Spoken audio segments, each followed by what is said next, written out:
Hello everyone, Vito's A32 back with another How to Play. Today we're going to how to play the game Aquarius, which is from Looney Labs and designed by was it Andrew Looney Labs. And this is, I think this is like the third edition. It says the player with the longest stay goes first. And it's for 2 to 5 players, ages 3 and up, 10 to 30 minutes. So it can be played with kids. There's variations for playing with younger kids. And in it, you get a bunch of cards. A deck of cards that is, I think it's 100 somewhat cards. Does it say how many? It says on the box. It doesn't. And it's 100 cards, sorry, and instructions. And 5 of those cards are gold cards. And these have different goals of the patterns you're trying to make match. And you got like fire and clouds, water, just like grasslands, forest, and the sky, the stars, space. So you're going to mix these up and deal each player one of these. You'll pretend there's other players in the game for when it comes to using certain actions where you have to like pass them around and whatnot, which I'll explain. And then you get a bunch of cards that have the different elements on them. Some of them are split in half like this. This is one of the action cards. You're going to shuffle the gold cards and deal them back out. And that includes these ones that you're not using. Some are divided vertically, some are horizontally. Some are divided into 4 sections. This one would allow you to move a card, this action. And then this one is just shuffle the cards that you have in your hand and we deal them out. There's some like this that is 1/2 and 2/4. This lets you get rid of a card that is on the table. And this will just let you move a card around.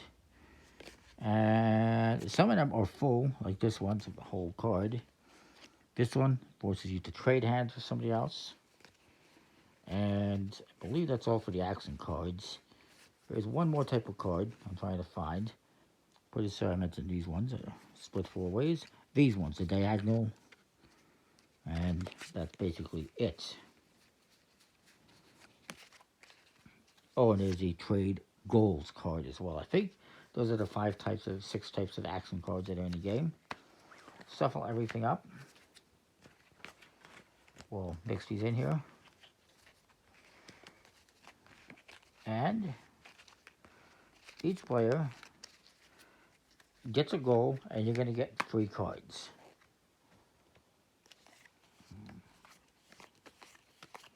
I should mention there's another version of this that came out, I think before this version. I think it's called Dragon Lord or something, Dragon something. I'll probably put it in the description.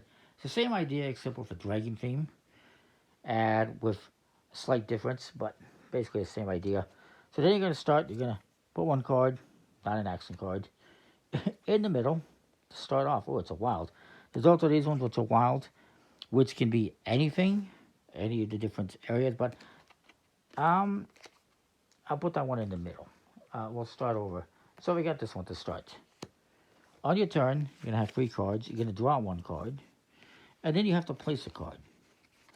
And it has to match one of these types. And you can rotate it however you want. Now my goal is stars. So maybe I play this one here. My opponent's going to go, their goal is the flowery one. They don't have any of those. They're going to draw a card, and it's stars. So maybe they think I'm going for stars, so maybe they'll play this one here. No, they can't play that one there. They're kind of screwed. Well, they can't play this one here because it doesn't line up. Really, they're kind of screwed.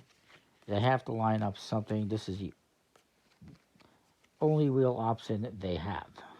Which means they're helping me out. Because the goal is to have 7 cards of what your goal is, minus stars, that are connected. So then I'm going to go again. I'll draw a card. And maybe I play this one over here. So now I have 1, 2, 3, 4 that are connected. My opponent's trying to do flowers. They don't have any flowers. And I just blocked off their flower. That's okay to do that. So they're going to go. They're going to draw a card. Hopefully not stars. It is stars. Now, I think I have to double check. This is hilarious. By the way, if you do a multi-connection, let's say, you know, let's see if I can do a multi-connection here. I can't, unfortunately. But if I was to have a multi-connection where I connect 2 different cards by playing 1 card, let's say that was here and I played this one here. I'm now connecting multiple cards. So I would get a bonus, and that multi-connection bonus, it's probably best explained by, let me just see. I don't have a good way of explaining it, unfortunately.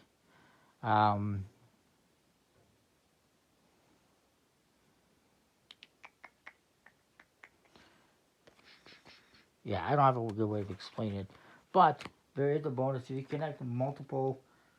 If you connect multiple things with 1 card, like if I were to play a fire and a cloud next to this one, which I don't have, if I was able to play this one here, that would be connecting 2 things. And I get a bonus, which means I would get to draw an extra card immediately.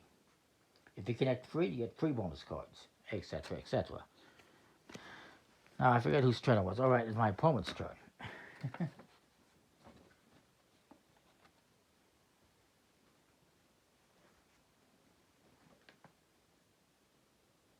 At least one portion of an edge matches an element on a neighbor's edge. So, theoretically, what can he do? He can play this one here because the clouds match. So, you just have to have 1 match. But I still have 4 cards that are matched. It's my turn. I will draw a card. Fire. That does not help me. So, maybe I'll just put this fifth one here and hope that they're not going for fists, which we're not. And they draw a card. They still don't get what they want. And they're going to put this fist here. My turn. I'll draw a card. It's a star. So I'm going to put it here. That still connects. And actually, that's what they want. My opponent wants, so they're kind of happy about that, but they can't do much with it. Aha, that I can. So if this had the flowers and the stars, they would get that double match, but they don't. But they do get a match, so they're happy with that. Now, another thing you can do on your turn is play an action card and discard it.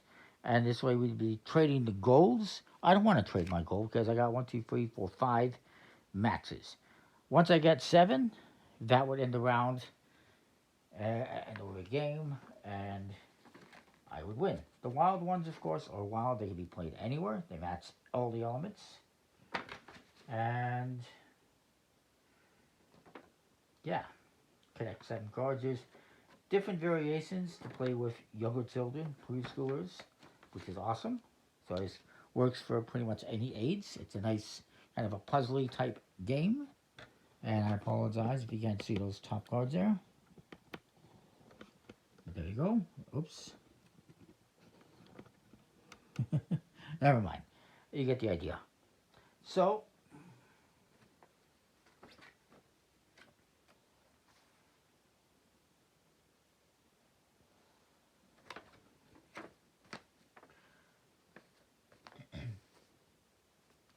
that is basically the game. You got the 6 different action cards, which are going to get you the shuffle or trade gold cards, shuffle or trade hands, zap a card, which would get rid of a card, or move a card, where you can move a card to another location where it works. Yeah, maybe you swap golds and now you don't like where that card is, so you can swap it out. That's the gist of it. It's a pretty simple game. Anytime if a chain of 7 connected panels of a player's goal element is in place, you win. It's pretty simple. So if I had 2 more star cards in there, let's just say I collected these cards and I played this one here and I played this one here. 1, 2, 3, 4, 5, 6, 7. I win. So that's the game. It's a pretty simple little game, but a pretty nice little game with some thought to it, because if you all of a sudden are trading goals, now you have to change what you're doing, reverse course, and maybe start over. It's kind of interesting. And actually, you might want to play like a trade goals card if you see your opponent is almost done and you're struggling. Now all of a sudden, if they play this, now all of a sudden they're doing my goal and I'm doing theirs, and that wouldn't be good for me at this point. Anyway, hopefully it makes sense. The cards are just an okay smooth plastic card finish, pretty nice artwork, and that is that. That's Aquarius. Comment, like, subscribe, let me know what you think. We'll see you next time. Thanks for watching.